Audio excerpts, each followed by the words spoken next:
কালক্ষেপণ না করে ইসলামাবাদের রাজনৈতিক নেতা ও শীর্ষ সামরিক কর্মকর্তাদের সঙ্গে জরুরি বৈঠক সেরেছেন পাকিস্তানের প্রধানমন্ত্রী শেহবাজ শরীফ। প্রমাণ ছাড়াই কাশ্মীরে হামলার জন্য পাকিস্তানকে দায়ী করায় তীব্র নিন্দা জানান তিনি। বৈঠক শেষে জানিয়েছেন বিভিন্ন পাল্টা পদক্ষেপ নেয়ার কথা।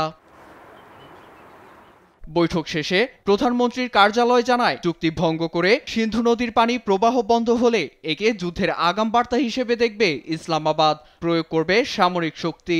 এছাড়াও এখন থেকে বন্ধ থাকবে ভারতের সঙ্গে সব সীমান্ত ট্রানজিট, এমনকি সিমলা চুক্তি বাতিল করে ওয়াগা সীমান্ত বন্ধ করে দেওয়ার সিদ্ধান্তও এসেছে।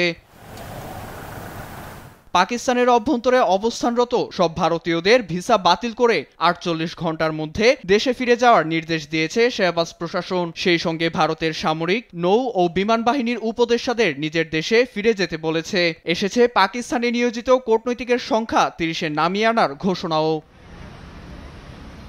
দেশটির প্রধানমন্ত্রীর কার্যালয় আরও জানায়, পাকিস্তানের আকাশ পথ ব্যবহার করে ভারতীয় বিমান চলাচল বন্ধ সহ নয়াদিল্লির সঙ্গে সব ধরনের বাণিজ্য স্থগিতের নির্দেশ দিয়েছে ইসলামাবাদ। ফলে তৃতীয় দেশগুলোতে বাণিজ্যিক পণ্য পাঠাতে পারবে না ভারত।